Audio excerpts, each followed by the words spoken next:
about to listen to the Dr. Daliah Show. Sassy, stimulating medical talk radio. Any medical advice Dr. Daliah Wax gives on her show should not be substituted for an actual visit to your medical provider. And now, here's Dr. Daliah.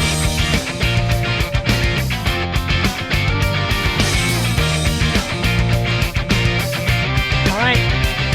We are back on the Dr. Daliah Show. Thank you all for tuning in. 1-877-Dr. Daliah, 1-877-DOCDALI. So when I was growing up, I would watch MASH, right? And was it Klinger who was trying to get out of the Army by dressing as a woman? And I think they never, I was kind of young for MASH, so I really didn't understand that. But my parents said he doesn't want to be in the Army, so he's dressing up as a girl.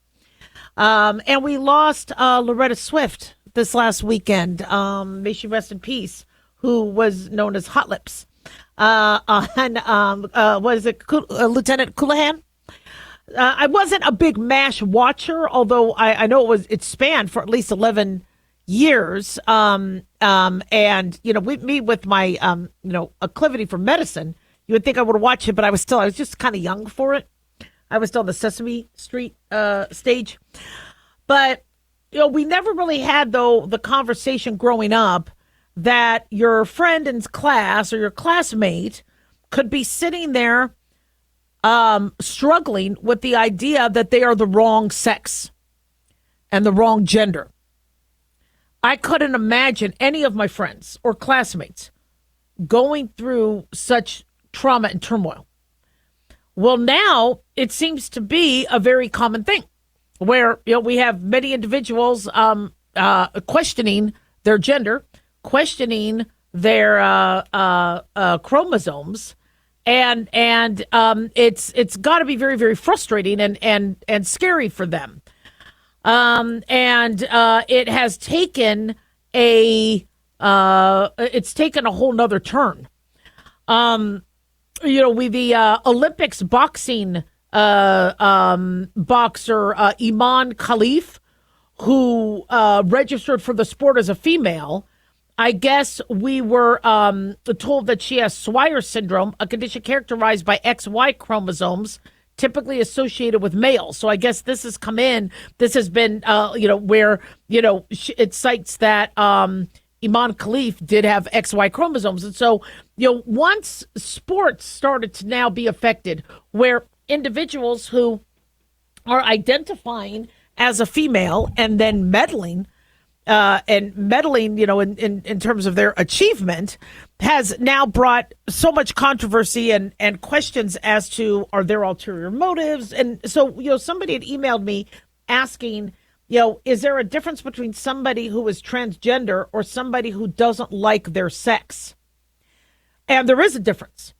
So somebody who is transgender is somebody who was born biological and is identifying and going through the motions of being the opposite sex, versus somebody who's like, I really don't like being a girl. I really don't like being a guy. That doesn't necessarily mean they're transgender. They could have gender dysphoria.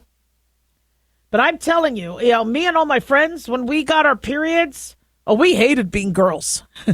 When you're screaming in labor, right? And hubby gets to watch TV, sometimes you're not too happy about being a girl. But I got to tell you, I love being a woman. I might not have liked it. I think the boobies really hindered a lot of my athletic abilities. But I got to tell you, I'm glad I'm a woman. So can you have doubts? Can you, at times go, gosh, I mean, honestly, anybody who was on the Titanic, I'm sure was hating the fact that they were a guy because you couldn't get on the boat and live. So, you can throughout life, go, well, gosh, wouldn't it have been easier if I was somebody else, or I was a different religion, or I was a different color or a different race? That happens, and it happens very commonly. And you go through a process of, this is how God made me. This is how nature wants me. And, we fought against parents trying to force their gay kid to be straight and go to these camps. And there was this whole movement for decades saying, look, be proud of who you are. You don't have to change. You were made this way. But now all of a sudden we're like, no, you're wrong. You shouldn't be a girl. You shouldn't be a boy. And now we're forcing kids, into very painful procedures and painful treatments and some dangerous treatments. What I thought, if somebody, looks at themselves and says, I don't like this. We don't fat shame them. You're blonde and you want to be brunette, or you have blue eyes, but you wanted brown eyes. Do we make them go through all these changes? We say, look, okay, this is the hand you're dealt with, and we're going to make it work. This is who you are, and there's good to it. And that's what we do. But all of a sudden, things changed in the last few years where no, you're the wrong gender, so we are going to pull anything and everything out of our medical bag and try to cut and paste you to be something you're not. How does that help confidence?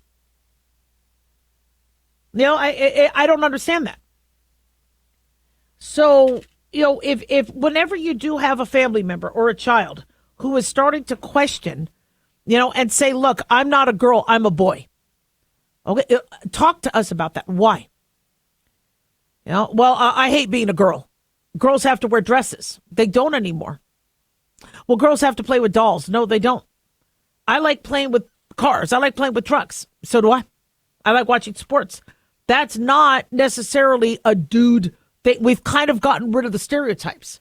So now look deeper. Why is it? Well, I don't like my body. I don't want boobies. I want to be more athletic. I don't want my period. I don't want to be in the boys' locker room because they're mean. Let's look at what are some of the reasons, because it's very rare, but it happens for people to wake up and say, this is not my body. I need to crawl out of my body and go into another vessel. And it's very traumatizing for them. But now we've said, oh, yeah, if you don't like who you are, you change it. I thought we weren't changing.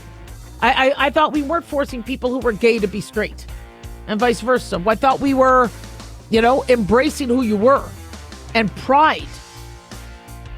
1-877-DOC-DALIAH.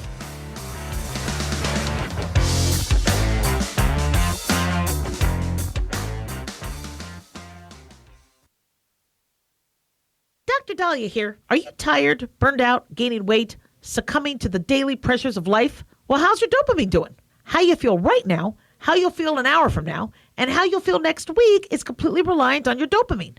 Our daily motivation and willingness to push through challenges depends on the intricate chemical process dopamine provides. Christian Kalikas and I created Deploying Dopamine, a book that tells you what dopamine is, when it dysfunctions, and how to successfully deploy it when needed. Find Deploying Dopamine on Amazon today. Check it out. At Hotshot Secret, we share the science behind common diesel problems and their solutions. For example, Hotshot Secret Stiction Eliminator. Stiction, that sticky friction, undermines the performance of diesel engines. Third-party ASTM testing verifies that Stiction Eliminator removes 2 times as much stiction than any alternative on the retail shelf. Stiction Eliminator is formulated to be left in the engine oil. It works as you drive. Available at truck stops, Tractor Supply, O'Reilly's Auto Parts, and online at HotShotSecret.com. Hotshot Secret. Powered by science. In a study, it was found that 33% of 44 herbal supplements had no trace of the advertised herb. Don't let that happen to you. Hi, this is Dr. Mitch. If you want to ensure quality, please go to TotalWellness.com. Supplements made for physicians, only now available to you too. TotalWellness.com, helping you to look good, feel good, and enjoy total wellness.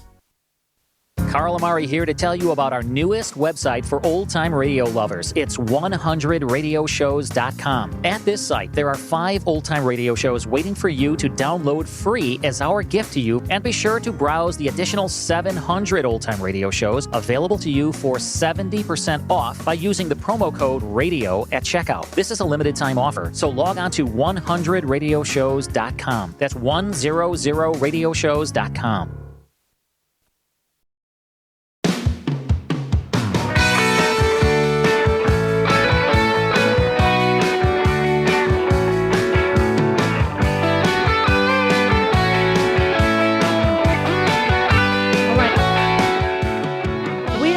Dr. Daliah Show. Thank you all for tuning in. 1-877-Dr. Daliah, 1-877-DOCDALI. Big thanks to Talk Media Network for making the show happen. Big thanks to Daniel, our producer, and big thanks to you all for tuning in. We really do appreciate it. Don't forget to follow us on Twitter or X at Dr. Daliah, Facebook, The Dr. Daliah Show, and on YouTube. Click like and subscribe. So I keep getting asked, why are vaccination rates down?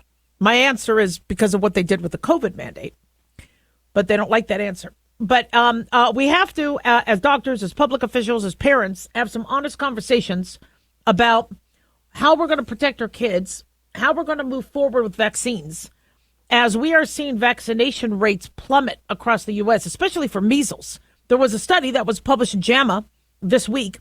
It looked at the MMR, the measles, mumps, rubella vaccine.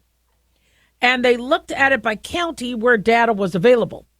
Now, they tried to compare it to pre-pandemic to post-pandemic.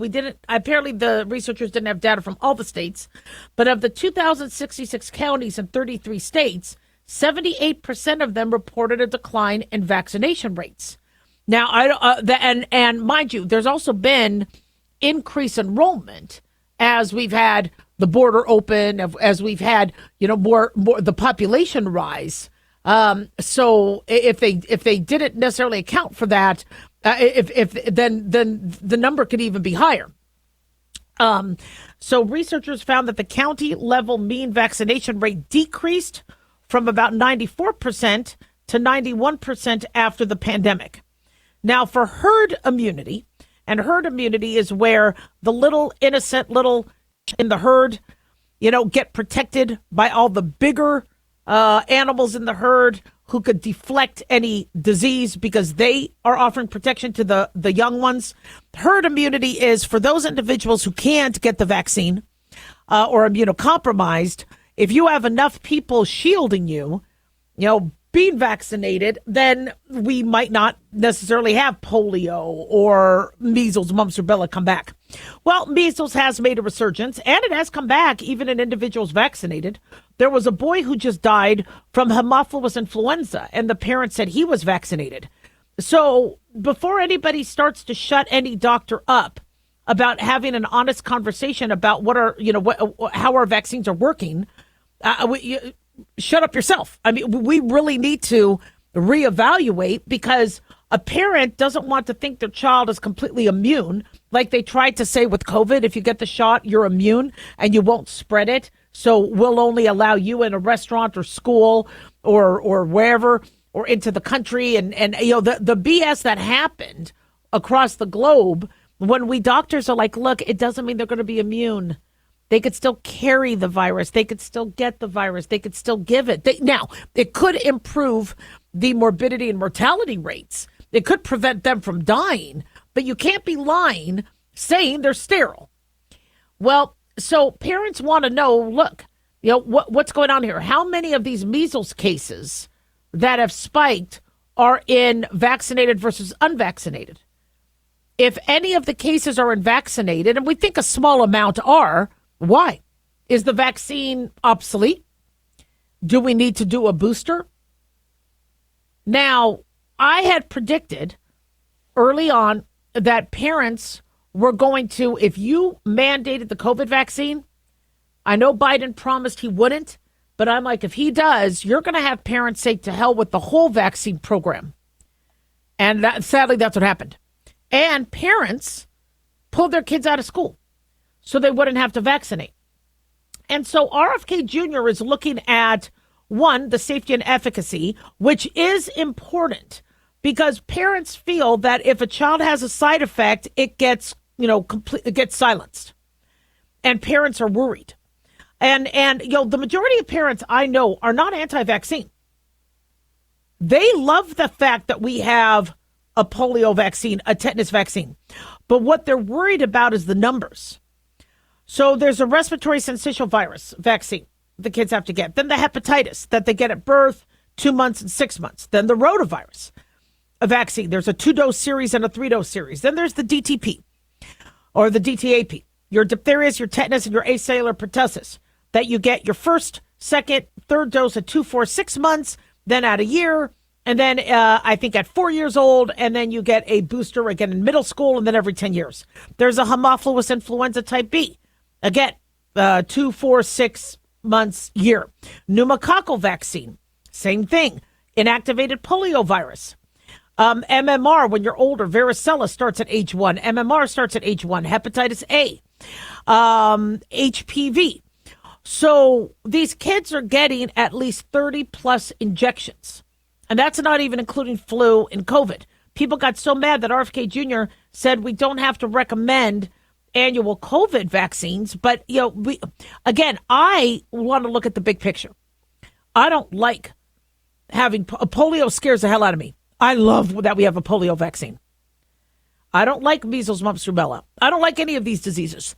But I have to listen to the parents and go, what are you concerned about? And when they say my kid is getting injected 30 times, that with every injection, they have a higher risk of possibly a side effect. They're not, whack jobs like the media likes to say they are. These are parents wanting to make the best decision, because if you're a parent, and for those of you who are, you know exactly what it means when you have that baby and you're like, it is my job on earth to protect this baby. Same thing with my kids. God forbid they need kidneys or corneas or whatever. I check out. They get anything of mine they need. They wouldn't take it, but they better, because my job on this earth is for them. I'm only living now for them and for you guys too. But I just don't have enough kidneys to give you guys. But so when you take your child in, and my children have been vaccinated. I wanted to protect them against disease, but I got to tell you, every time they got stuck. And MMR is 3 vaccines in 1. And so they're getting a lot of protection. It's a lot of shots. And so you're starting to see vaccination rates go down. Why? Because parents are thinking that the government might not be that open and transparent. There's been now reports that the Biden administration, hushed the myocarditis risk, whereas in Canada, they were saying young men don't get Moderna vaccine because of the myocarditis risk, get the Pfizer vaccine. I mean, other countries were already open about it.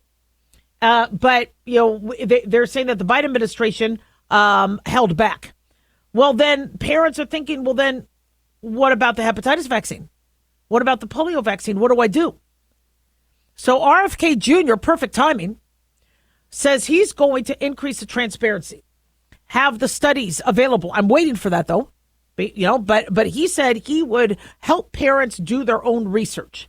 Now, in order to get herd immunity, and this is why the pressure and the mandate was so aggressive with the COVID vaccine, is because somebody thought that we would reach herd immunity with COVID, so everybody had to get the shot or get fired or get punished or get canceled or get thrown out by security. Remember, they had a doctor dragged out by security who didn't get the vaccine.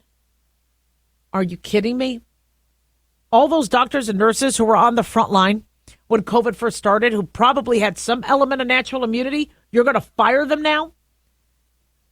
You go from hero to zero because of politics. Not cool.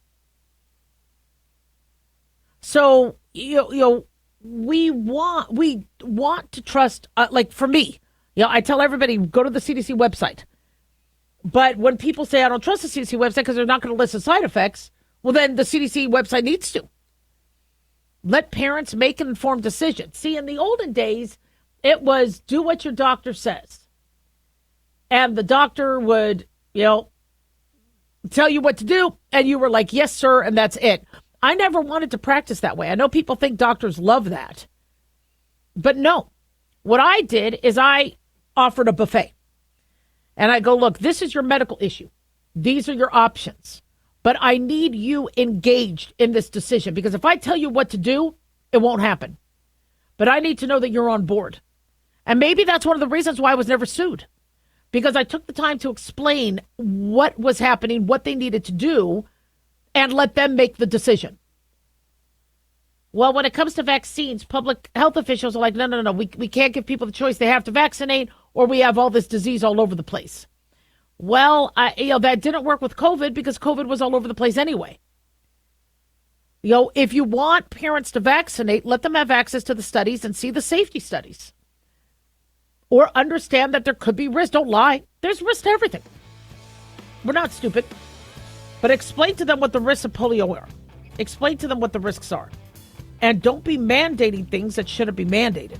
1-877-Doc-Daliah.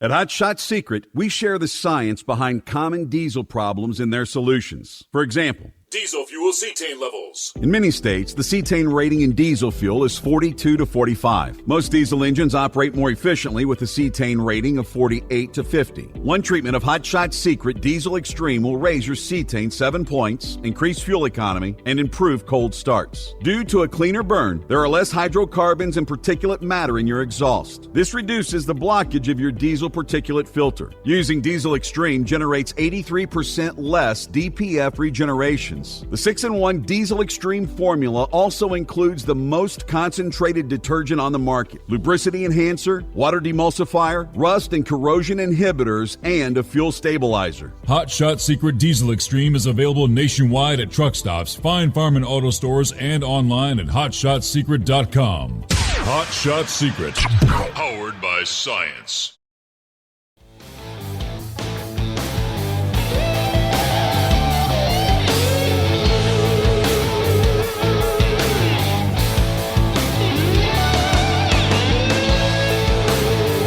All right.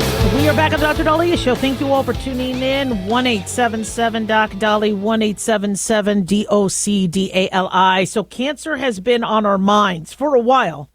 But with President Biden's diagnosis and many other actors who have come forth, saying that they've been battling cancer, we've been really shocked over the last few decades with the huge rise in younger Americans being diagnosed with cancer. And cancer is on the rise, whether it's colorectal cancer, other cancers that we are seeing at younger ages, more aggressive prostate cancer.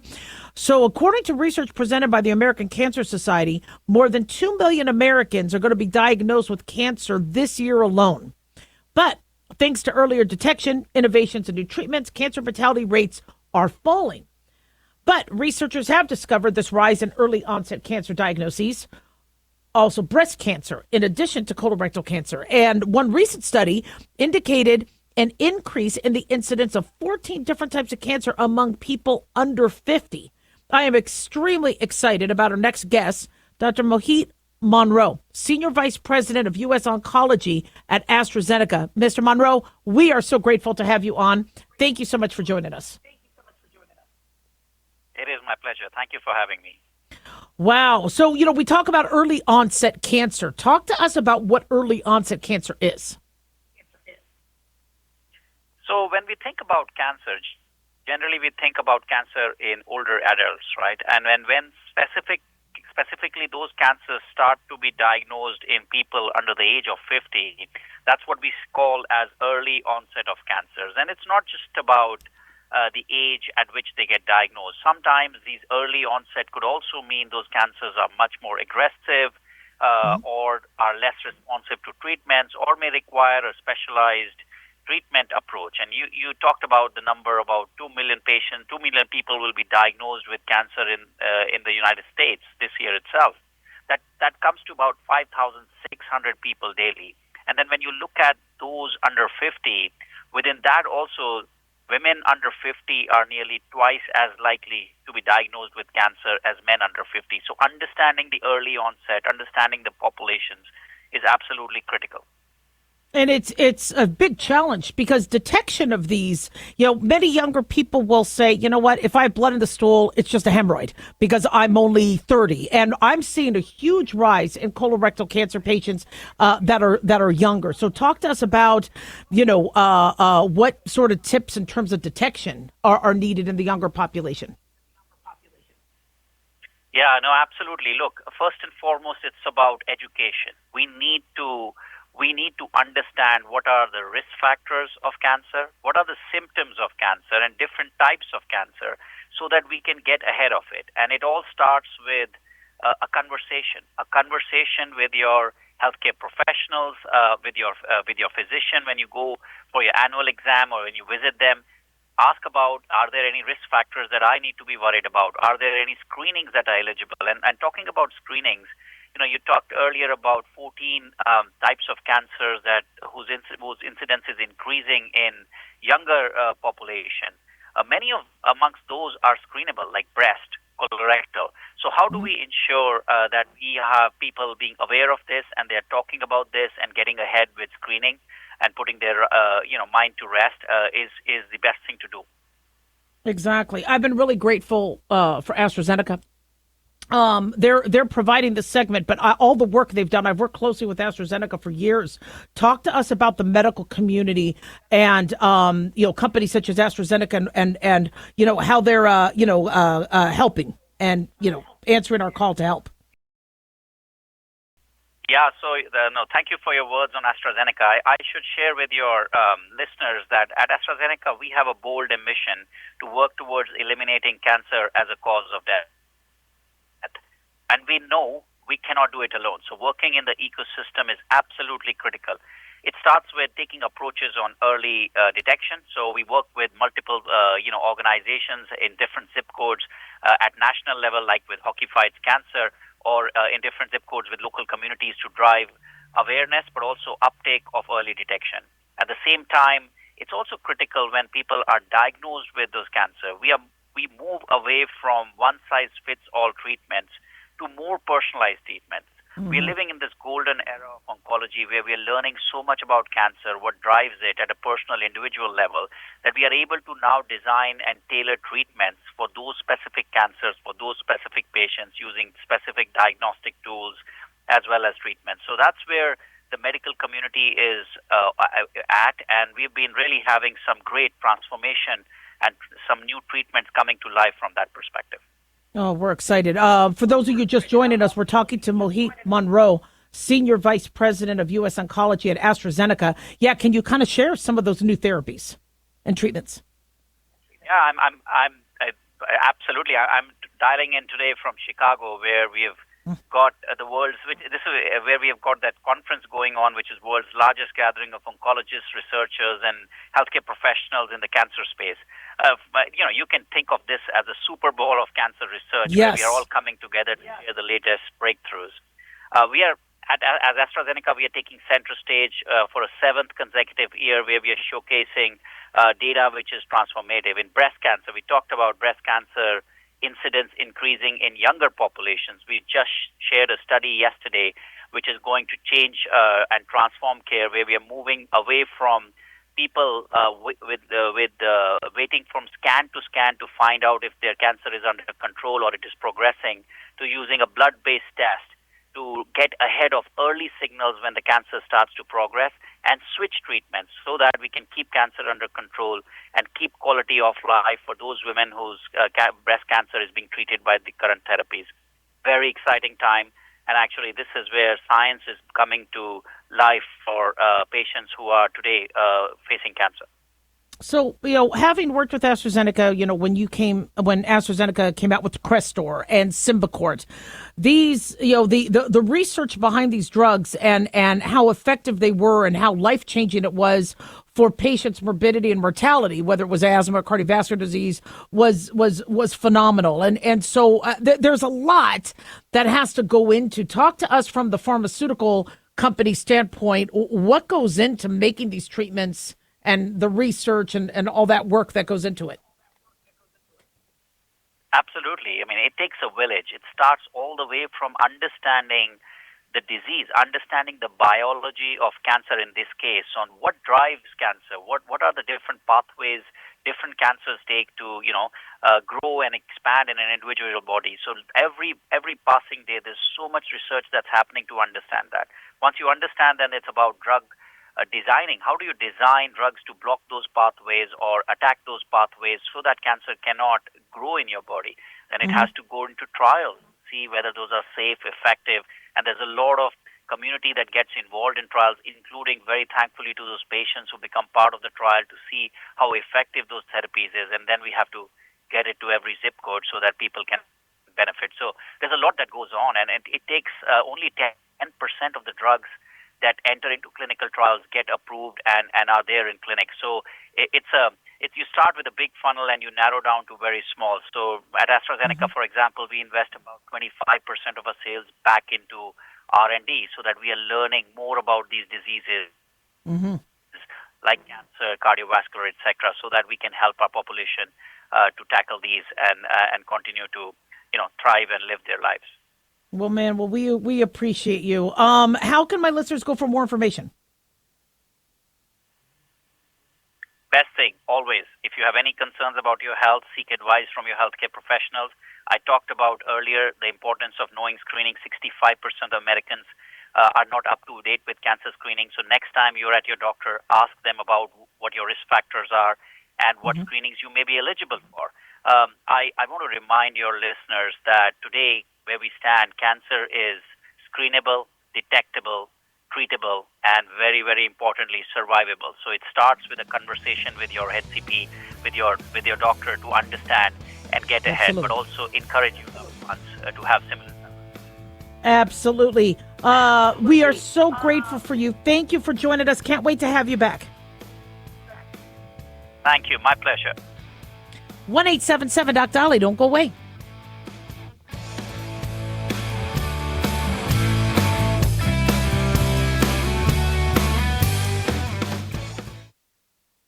Hi, guys. Dr. Daliah here. Addictions can sneak up on us and come in many forms. Whether it's drugs, alcohol, sex, video games, porn, or something less obvious, such as food, internet, or shopping, addiction can seem innocent at first and then evolve into an insurmountable evil. In our book, Addiction Basics, Caitlin Kalikas and I dive into the common addictions and provide tips for identifying and preventing these before they sneak in and take over our lives. Addiction Basics can be found on Amazon or my website, drdaliah.com. Check it out. At Hot Shot Secret, we share the science behind common diesel problems. For example, Diesel fuel cetane levels. the cetane rating in diesel fuel is 42 to 45. Most diesel engines operate more efficiently with a cetane rating of 48 to 50. One treatment of Hot Shot Secret Diesel Extreme will raise your cetane 7 points, increase fuel economy, and improve cold starts. Hot Shot Secret Diesel Extreme is available nationwide at truck stops, fine farm and auto stores, and online at hotshotsecret.com. Hot Shot Secret, powered by science. At Hot Shot Secret, we share the science behind common diesel problems. For example, Product claims without proof. every trucker on the road has heard product claims about an additive that simply didn't match their experience. Proof is found from third-party testing by a recognized, credible source. That's proof. Hot Shot Secret Stiction Eliminator will improve your performance and fuel economy. For proof, we engaged the Ohio State University Center of Automotive Research to conduct an EPA-certified fuel economy test with Stiction Eliminator on a FedEx truck, a 2006 P500 Freightliner with 247,000 miles. The test showed a 3.6% increase in highway driving fuel economy from Stiction Eliminator, an oil additive. The complete report from OSU is available for download at hotshotsecret.com. That's proof. Hot Shot Secret Stiction Eliminator, available at truck stops, Tractor Supply, O'Reilly's Auto Parts, and online at hotshotsecret.com. Hot Shot Secret, powered by science.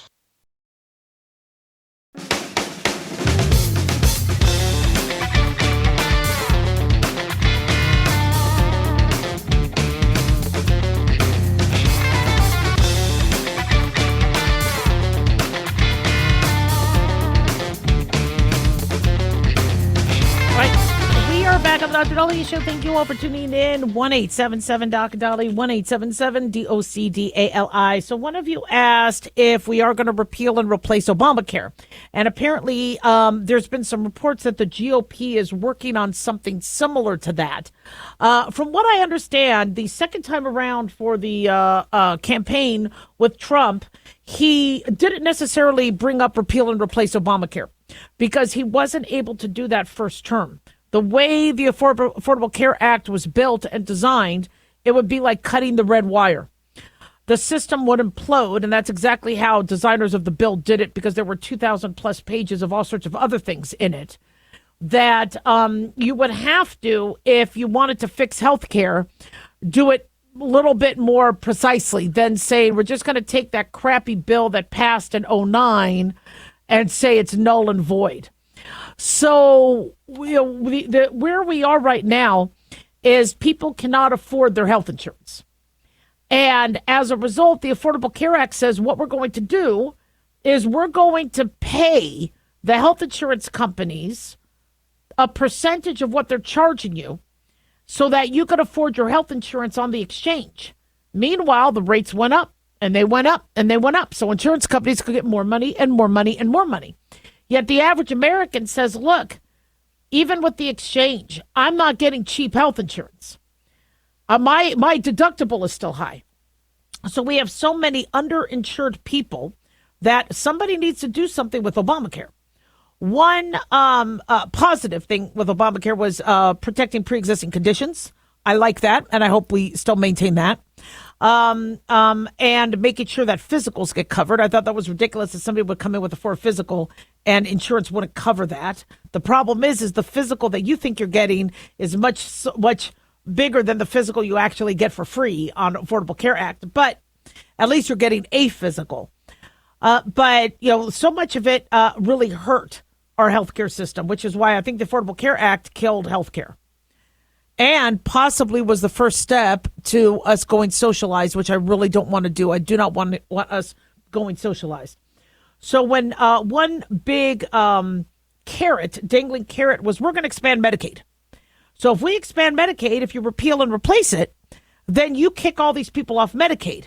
Well, this is what the Republicans are doing now. They're like, well, who is still on Medicaid?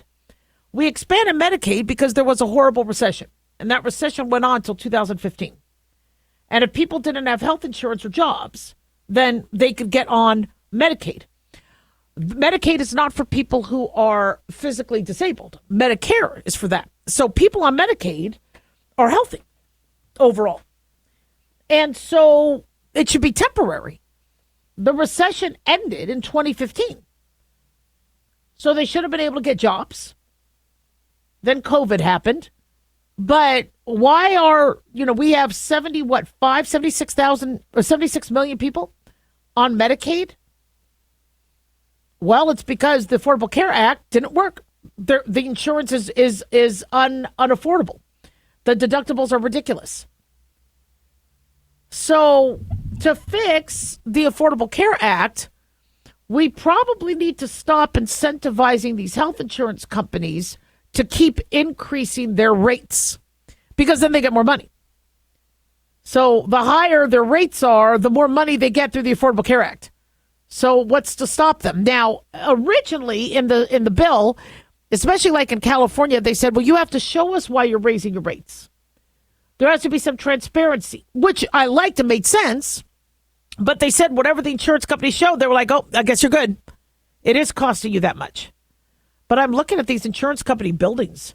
I'm looking at the real estate. I'm looking at the salaries they're paying.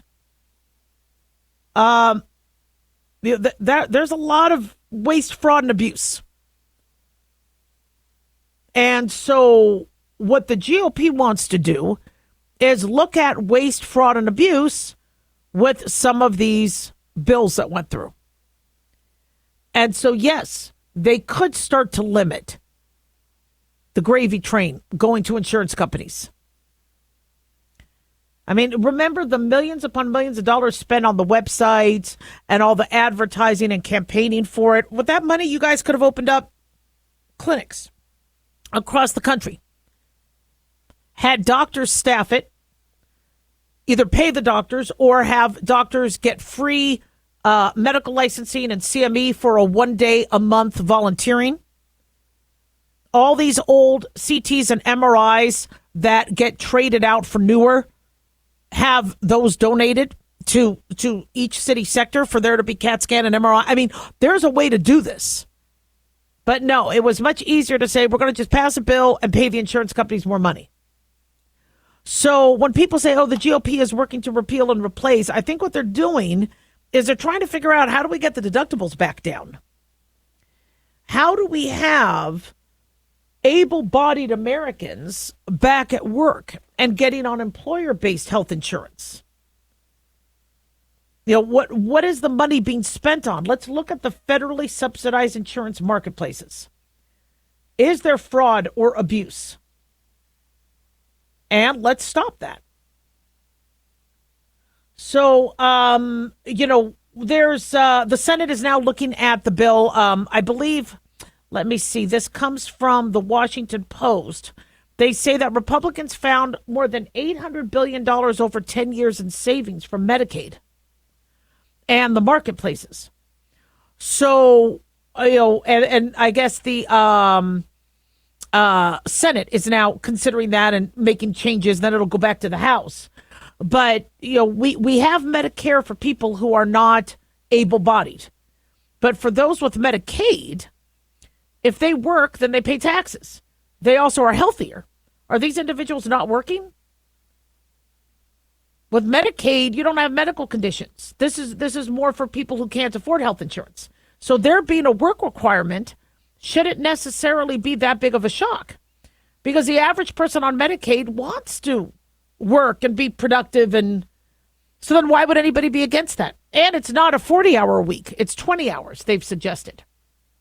So part-time. Now, what happens if they don't work? Well, then you need to see, if you're medically unfit, then you go on Medicare. But if, you don't want to work, by choice, and you're able-bodied and you don't have kids, now there's some splaining to do, especially when that money could go to homeless veterans or go to our VA or go to, areas that really, really need the money. So, our healthcare system is an absolute cluster. We have got to fix what we have right now. It is not working. People are not going to the doctor. They're not getting their physicals. They're not getting their free birth control. We have 1 million unwanted pregnancies a year. I thought birth control was free under the Affordable Care Act. It's not working. The average person does not have a regular doctor because, unlike what Obama promised, people lost their doctor. They wait months to get seen. You could wait months in Canada. You could wait months in Europe. Wasn't supposed to be the way with America. But it's because now most doctors are salaried, so they limit the amount of I just saw whoever needed to be seen because it was my clinic. I mean, we waited until the doors closed. But, when you work for somebody, you're like, well, I don't want to see more than 12 a day or 15 a day. So I would see 25, 30 a day. Those doctors rarely exist anymore. So, yeah, fewer numbers mean fewer options to get seen. And mind you, I would rather doctors have a really nice, ample amount of time to get the diagnosis right. But as a result, people are just using telemedicine, saying, I'll just have somebody over the phone figure out what's wrong with me. I had a woman the other day whose neck had a huge mass. And I'm like, can you please go to a doctor and get this checked out? I was afraid it was cancer, and it was a young woman. If they're not being seen, people aren't diagnosing them. 1-877-DOC-DALIAH. Don't go away.